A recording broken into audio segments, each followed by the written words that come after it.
क्या बीजेपी संघ के इन संकेतों को समझ रही है? आज ही मुख्यमंत्री योगी आदित्यनाथ ने मंदिर मस्जिद के इस विवाद को लेकर एक नया बयान दे दिया है।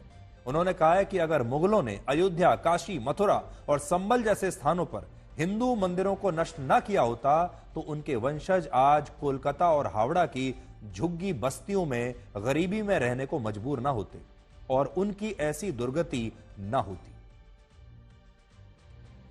पाकिस्तान में क्या हुआ था, इससे पहले अफगानिस्तान में क्या हुआ था, मैं पूछना चाहता हूं उन लोगों से, कौन वे लोग थे जिन्होंने देश के अंदर सनातन धर्म से जुड़े हुए उन मानबिंदुओं को नष्ट करने का काम किया था।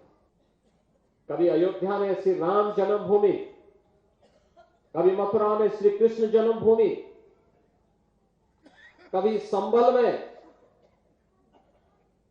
कल के अवतार की हरिहर भूमि नष्ट किया जाता है, तोड़ा जाता है, अपवित्र किया जाता है। इन मंदिरों को तोड़ने से, कभी सोमनाथ का मंदिर अपवित्र किया जाता है, इन मंदिरों को तोड़ने से उनका कुल और वंश ही नष्ट हुआ होगा जिन्होंने इन मंदिरों को अपवित्र किया है। वे फैले फुले नहीं हुए होंगे, लेकिन उन्होंने दिखाया तो।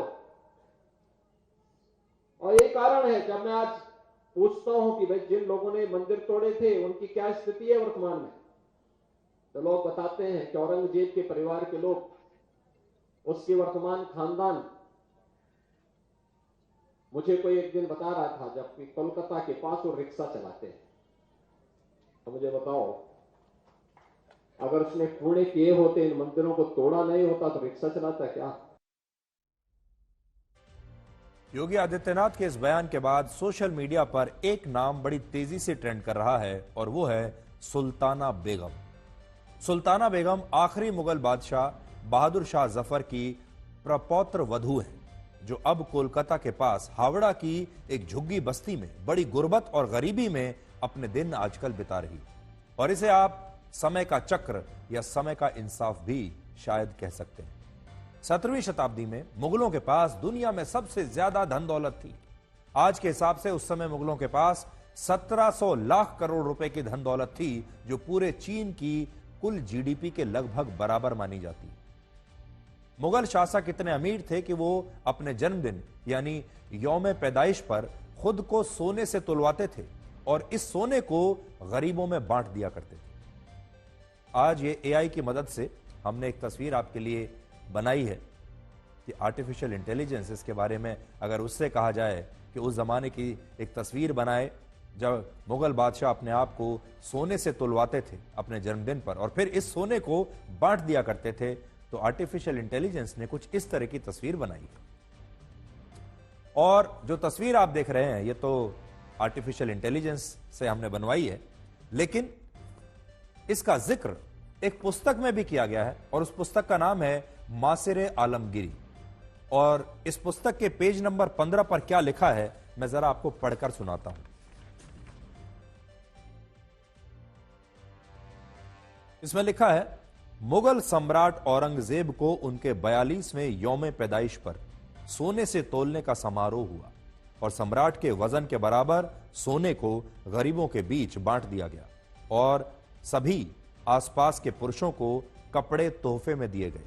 उनके ओहदों को बढ़ाया गया और गहने, घोड़ों और हाथियों के उपहार भी उन्हें और लोगों को दिए गए। ऐसा इस किताब में लिखा है।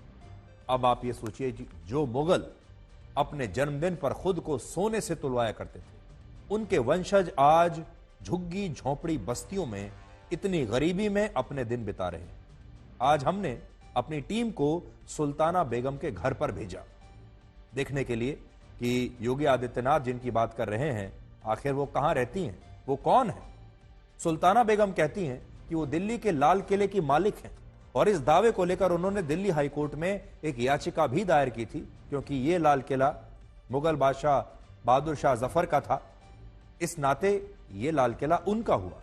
उनका कहना है कि आखिरी मुगल बादशाह बहादुर शाह जफर के 22 बेटे और 32 बेटियां थीं, जिनमें वो सबसे ज्यादा प्यार अपने बेटे जवां बख्त को करते थे। जो जवां बख्त उनके बड़े बेटे थे। जवां बख्त के बेटों में से एक का नाम जमशेद बख्त था और जमशेद बख्त के बेटे मिर्जा मोहम्मद बेदार बख्त की पत्नी ये सुल्ताना बेगम है, जो आजकल इस मकान में रह रही हैं, इतनी गरीबी में रह रही हैं। आज से कुछ वर्ष पहले पश्चिम बंगाल की मुख्यमंत्री ममता बनर्जी उनसे मिलने आई थी और उन्हें यह वादा किया था कि मुख्यमंत्री ममता बनर्जी उनकी हर संभव मदद करेंगी। लेकिन आज सुल्ताना बेगम को एक गिलास पानी पूछने वाला भी कोई नहीं है और उनकी स्थिति यह है कि उनका पूरा जीवन पीड़ा और दुखों से घिरा हुआ आज नजर आता है।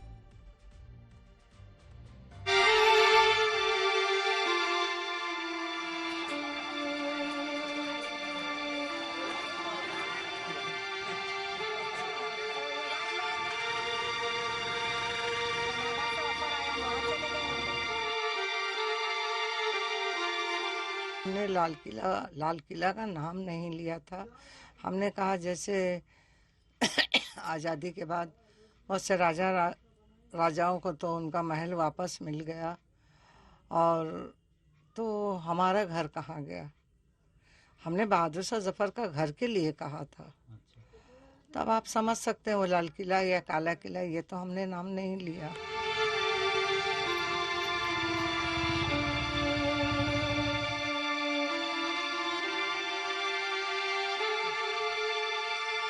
इसी घर में मजदूरी करके चूड़ी उड़ी बनाकर किसी सूरत से अपने बच्चे लोग का परवरिश किया। अभी भी आप चूड़ी बनाने का काम अब नहीं, अब नहीं सकते।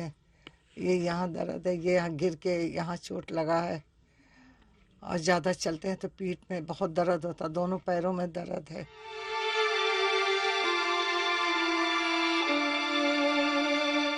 आज हमारी जिंदगी बहुत ही मुसीबत से कट रही है और मैं हावड़ा शिवपुर में एक मजदूर की बस्ती में अपना गुजर बसर कर रही हूँ।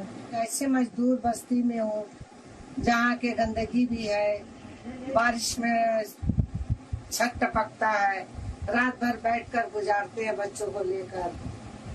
लेकिन मजबूरी ये है कि हमारा सर पर कोई साया नहीं है। जिस खानदान की बहू हूँ भूखी रह जाऊंगी, लेकिन किसी के आगे तो हाथ फैलाना नहीं है। इस कमरे में मैं रह रही हूँ, वो कब्रनुमा कमरा है, उसी में गुजर बसर कर रही हूँ।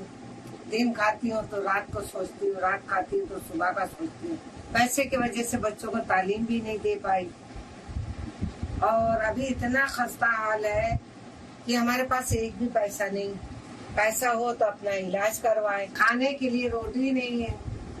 अब बताइए, हम खानदान को रुसवा करें मांग कर या फिर ऐसे ही जिंदगी बसर कर लें? और नहीं तो ऐसे तो बेकारी की जिंदगी, तो क्या बताएं। अलग अलग पार्टी के लोग आते हैं, हमारे साथ तस्वीर खिंचाते हैं।